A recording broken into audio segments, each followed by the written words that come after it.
Hello दोस्तों, स्वागत है आज आपका मेरे चैनल पे। और आज हम बात करेंगे थोड़ा सिनेमाटोग्राफी के बारे में।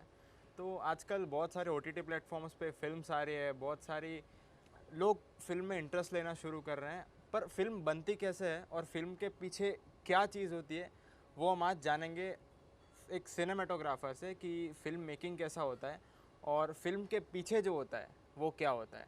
तो देखते रहिए, लेट्स इम्प्रूव टुगेदर।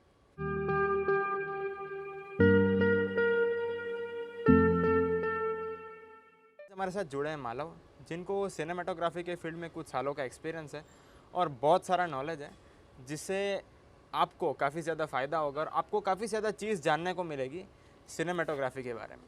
तो शुरू करते हैं। Thank you. मेरा नाम है मालव सिंह वाघेला। मैंने कई सारी वेब सीरीज़ में, शॉर्ट फिल्म्स में, फीचर फिल्म्स में, एडवर्टीजमेंट जैसी कई जगह पे मैंने एज ए सिनेमाटोग्राफर मैंने काम किया है। तो सिनेमाटोग्राफी जो है वो एक आर्ट है कि कोई भी लिखी हुई चीज़ को हम विजुअल्स में लोगों तक कैसे पहुंचाएंगे। क्योंकि लोगों को क्या अच्छा लगता है, लिखा हुए से ज़्यादा अच्छा लगता है उनको इमेजेस देखना, उनको ज़्यादा पसंद आता है। मतलब अगर कोई पढ़ने बैठा है तो ज़्यादातर लोगों को नींद आ जाती है, तो उससे अच्छा है कि हाँ भाई चलो फिल्म देख लेते हैं। तो लोगों को देखना ज़्यादा पसंद है, तो उसी के लिए सिनेमाटोग्राफी जो है वो एंटरटेनमेंट के लिए काफ़ी अच्छा रोल प्ले करता है। कि कोई भी कॉमेडी हो, कुछ भी हो, हॉरर हो गया, एक्शन हो गया, तो सिनेमाटोग्राफी का काफ़ी मेजर रोल रहता है इसमें। कि लोगों तक आप कैसे उनको इमोशन फील करवा सकते हो। क्योंकि अक्सर आपने फिल्म्स में देखा होगा कि कोई भी हॉरर चल रहा है तो आपको डर क्यों लगता है। एक तो उसकी सिनेमाटोग्राफी की वजह से कि आपको ऐसा लगता है कि हाँ मैं खुद वहाँ पे अवेलेबल हूँ उस लोकेशन में और आप ही के साथ वो इंसिडेंट हो रहा है। उसी वजह से आपको भी हॉरर जैसी फिल्म्स में आपको डर लगता है। तो सिनेमाटोग्राफी का हमेशा से मेजर रोल रहा है कोई भी फिल्म्स में। और बहुत सारे लोगों के माइंड में एक डाउट रहता है कि सिनेमाटोग्राफी में करियर कैसे शुरू करूँ, अपनी जर्नी कैसे शुरू करूँ सिनेमाटोग्राफी में। अगर आप स्कूल में हो, अगर आप कॉलेज में हो, कहीं भी हो, तो ये डाउट भी क्लियर करेंगे। ये भी बात पूछते हैं मालव से कि आपने अपनी सिनेमाटोग्राफी जर्नी शुरू कहाँ से की और आपको इंटरेस्ट कब से हुआ सिनेमाटोग्राफी में। ओके। मैंने फोटोग्राफी मैंने स्टार्ट किया था सबसे पहले जब मैं स्कूल में था। धीरे धीरे फोटोग्राफी सीखा मैंने, फिर शूट पे जाता रहता था दोस्तों के साथ। उनके इसमें से एक फ्रेंड था मेरा जो म्यूज़िक वीडियो शूट के लिए गया था। तो उसको देख के मुझे काफ़ी इंटरेस्टिंग लगा कि ये मतलब इतना ताम झाम ये सब क्या कर रहा है वो फिर घर आके मैंने रिसर्च किया कि ये इसको क्या बोलते हैं। तब जाके मुझे पता चला कि अच्छा सिनेमाटोग्राफी जैसा कोई टर्म होता है। तो फिर मैंने उसके ऊपर रिसर्च किया और फिर मैंने फिल्म स्कूल ज्वाइन किया सिनेमाटोग्राफी का और डिटेल में एडवांस में सीखने के लिए। जहाँ पे हमारा उठना बैठना खाना पीना सब एक्टर्स डायरेक्टर्स के साथ होता था। तो एक एटमॉस्फेयर हमें क्रिएट करके दे दिया कि बड़े सेट पे जाओ या छोटे सेट पे किन किन लोगों की रिक्वायरमेंट्स रहती है और कैसे लोगों के साथ काम करते हैं। तो वो एक एटमॉस्फेयर हमें फिल्म स्कूल से मिला। और धीरे धीरे फिल्म स्कूल के बाद भी हम मतलब फ्रीलांसिंग जब करते हैं तब भी हमारा एक ग्रुप बन गया है और उन्हीं के साथ हम लोग काम करते रहते हैं आगे। तो कई बार लोग सोचते हैं कि उनको 10th और 12th में कम मार्क्स आते हैं और अगर उनको सिनेमाटोग्राफी में करियर परस्यू करना है, तो क्या ये चीज़ सही में मैटर करती है कि अगर 10th और 12th का जो एजुकेशन है अगर कम मार्क है, या फिर कोई 11th या 12th में उतना फोकस ना भी कर पाए और अगर वो 12th में फेल हो रहा है, हाँ। तो क्या वो सिनेमाटोग्राफी परस्यू कर सकता है? कुछ मैटर करता हाँ है इसमें? बिल्कुल कर सकते हैं। मतलब एजुकेशन का देखने जाए तो कोई मैटर ही नहीं है। मतलब आप इंग्लिश लिटरेचर पढ़े हो तो आपको कितना काम में आ रहा है। मतलब उससे अच्छा आप मैथ्स देख लो, तो मैथ्स आपको हर जगह काम आता है। मैथ्स हो गया, साइंस हो गया। लेकिन लिटरेचर सिर्फ आपके नॉलेज के लिए कि हाँ आप ग्रामर है तो कहीं ऐसी जगह पे आप जा रहे हो कि जहाँ पे इंग्लिश में बात करें तो आप गलत ना साबित हो जाए। ग्रामर हमें इसलिए सिखाया जाता है, वरना डेली रूटीन लाइफ से अगर हम देखने जाए तो उतना मेजर रोल प्ले नहीं कर रहा है। तो एजुकेशन जो है वो आर्ट में कभी भी मेजर रोल प्ले नहीं करता। जैसे कि सिनेमाटोग्राफी की बात करें तो हाँ उसमें फिजिक्स काम में आता है। फिजिक्स हो गया, कलर थियरी हो गया, इलेक्ट्रिसिटी कैसे प्रोवाइड होती है। तो ये तीन चार चीज़ें हैं जो काफ़ी मेजर रोल प्ले करती है। तो इसके लिए क्या नेसेसरी है कि बंदा साइंस का ही नॉलेज, नहीं साइंस बिल्कुल बैकग्राउंड का ज़रूरी होना नहीं चाहिए? है। मैंने खुद कॉमर्स किया हुआ है, कॉमर्स स्ट्रीम से मैं पास आउट हुआ हूँ और मैंने बैचलर्स भी नहीं किया है। इनफैक्ट मैंने 12th के बाद 2 साल का ड्रॉप लिया है, मैंने कॉलेज नहीं किया था। मैंने फ्रीलांसिंग किया फ़ोटोग्राफी वगैरह में, और धीरे धीरे फिर सिनेमाटोग्राफी सीखा। उसके बाद मैंने फिल्म स्कूल ज्वाइन किया और डिटेल में एडवांस में सीखने के लिए। तो ये बिल्कुल ज़रूरी नहीं है कि आपका एजुकेशन कौन सी स्ट्रीम से हो रहा है या कितने परसेंटेज लेकर आ रहे हो। इनफैक्ट कई सारे लोग हैं जो कि एग्ज़ाम्स में फ़ेल होते रहते हैं, लेकिन आज जो इंडस्ट्री में अच्छा खासा काम कर रहे हैं। तो फेल होना, पास होना, टॉपर, स्कॉलर, ये बिल्कुल मैटर नहीं करता। एक बात कंफर्म हो गई, कोई भी बैकग्राउंड हो, आप सिनेमाटोग्राफी में अपना करियर परस्यू कर सकते हैं और इसके लिए कोई भी स्पेसिफिक रिक्वायरमेंट नहीं है कि आप कंपलसरी साइंस बैकग्राउंड के हो या फिर आप कॉमर्स बैकग्राउंड के हो या फिर आप आर्ट्स बैकग्राउंड के हो।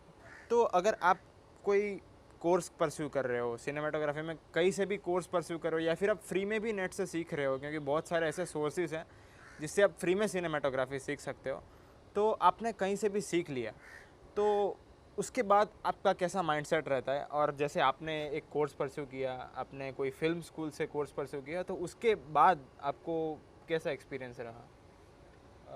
नेटवर्किंग बनाना हमेशा ऐसे ज़रूरी मैं मानता हूँ, चाहे आपका कोई भी हो, मतलब आप सिनेमाटोग्राफी में हो, फिल्म मेकिंग में हो, या फिर कोई भी और स्ट्रीम में। इनफैक्ट जॉब भी आप कब अप्लाई करोगे? जब आपका नेटवर्किंग होगा, आप कुछ रिसर्च कर रहे हो उसके बाद। उसके पहले आपका कोई जॉब भी नहीं देने वाला है। सेम चीज़ फ्रीलांसर्स को रहती है, नेटवर्किंग बनाना पड़ता है डायरेक्टर्स के साथ, राइटर्स के साथ, तब जाके आपको कोई प्रोजेक्ट देगा। उसके पहले कोई प्रोजेक्ट ही नहीं देगा। जब मैं फिल्म स्कूल से पास आउट हुआ, उसके बाद मेरा जर्नी रहा है कि मैं फ्रीलांसिंग एडवर्टीजमेंट्स वगैरह करता था, उसी के साथ साथ शॉर्ट फिल्म्स।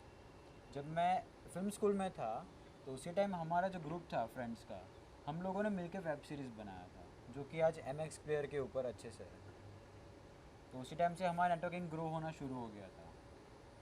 फिल्म स्कूल के बाद एडवर्टीजमेंट्स किया, डॉक्यूमेंट्रीज की है, तो शॉर्ट फिल्म्स भी किया है हमने।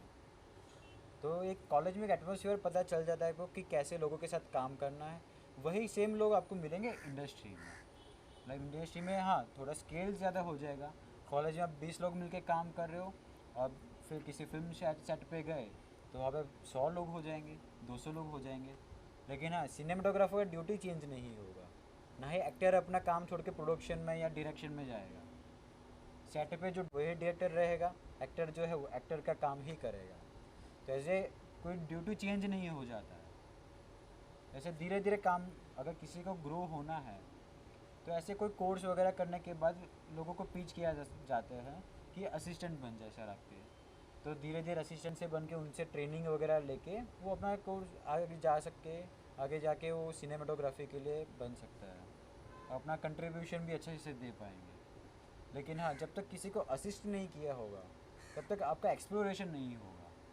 अभी जैसे आपने बताया कि सिनेमाटोग्राफी में कोई कोर्स करने के बारे में बात की, तो कोई लोग होते हैं जो महंगे कोर्सेज अफोर्ड नहीं कर पाते, हाँ तो क्या वो फ्री में सीख सकते हैं नेट का यूज़ करके, ऑनलाइन में कोई भी ऐसी? हाँ, थोड़ा बहुत प्लेटफॉर्म अभी यूट्यूब से उनको काफ़ी हेल्पफुल मिल रहा है कि ऑनलाइन थोड़ा बहुत ट्यूटोरियल्स वगैरह देख लिया।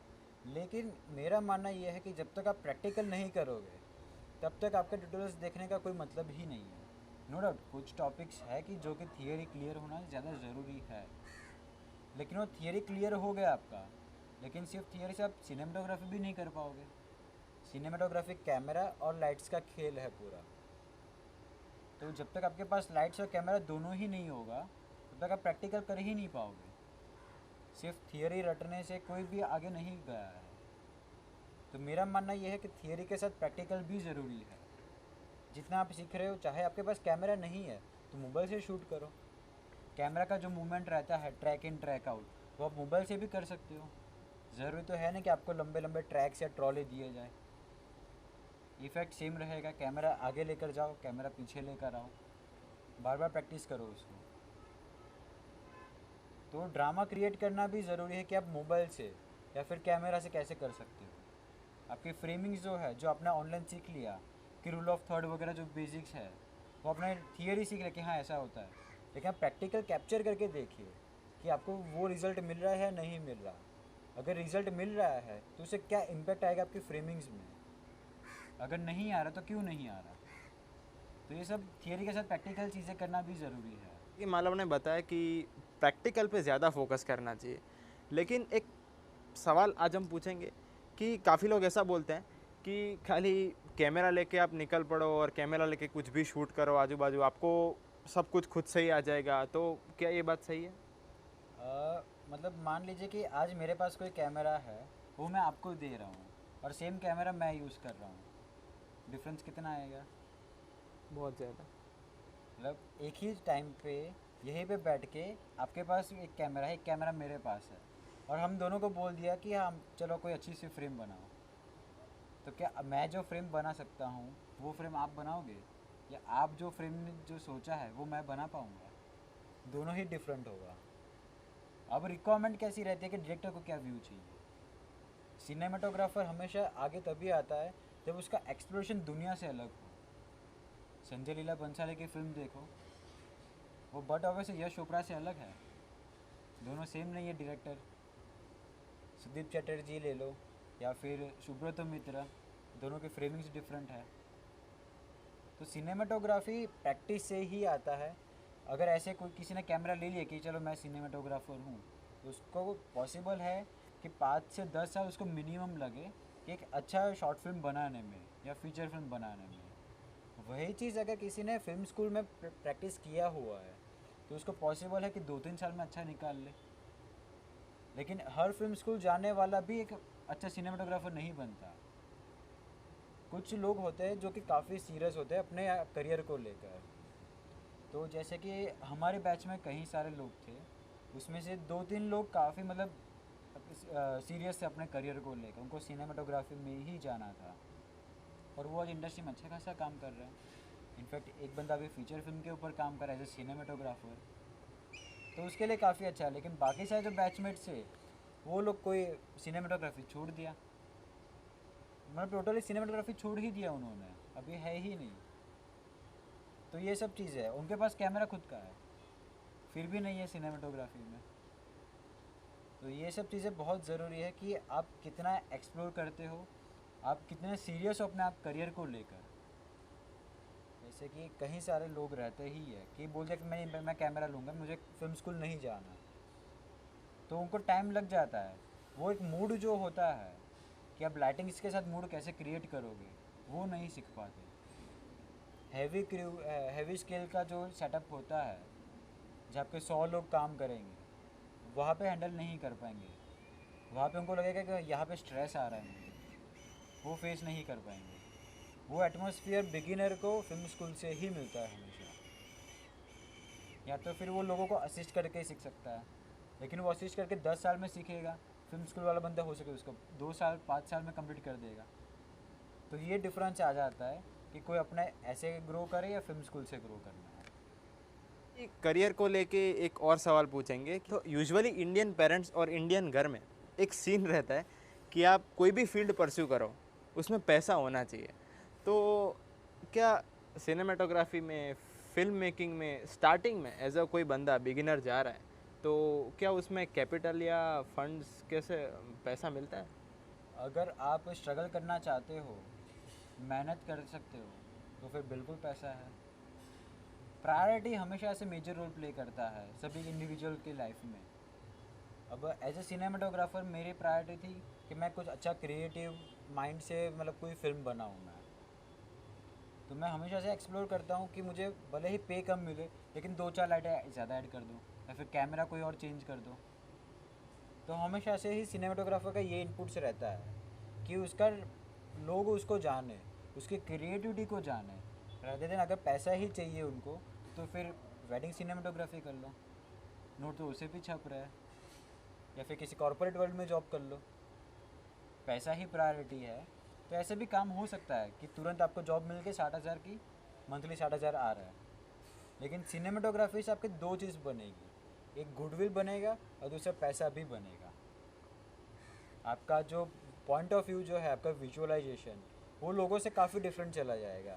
चाहे वो कोई भी आर्ट हो या कोई भी पॉलिटिक्स हो, कुछ भी हो, आपका पॉइंट ऑफ व्यू हमेशा से ही डिफरेंट रहेगा। बिगिनर कितने साल में पैसा कमाना शुरू कर सकता है ऑन एन एवरेज? अगर वो उसके पास नॉलेज है अच्छा खासा, तो उसी टाइम से स्टार्ट कर सके लोगों को असिस्ट करके। या फिर अगर किसी फिल्म स्कूल में उसने ज्वाइन कर लिया, तो उसके साथ भी इंटर्नशिप वगैरह चालू रख सकता है या फिर लोगों को असिस्ट कर सकता है। इनफैक्ट इंडिपेंडेंट फिल्म भी बना सकता है, शॉर्ट फिल्म्स।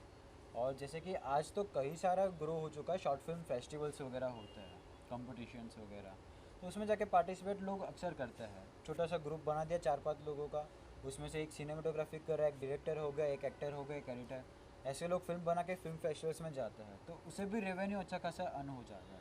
यूट्यूब तो है ही एक प्लेटफॉर्म अच्छा खासा, इसे लोग काफ़ी अर्न करते हैं। तो ऐसा नहीं है कि बिगिनर अर्न नहीं कर सकता है या फिर कोई भी ज़्यादा स्ट्रगल करता है वही अर्न कर सकता है, ऐसा कुछ भी नहीं है।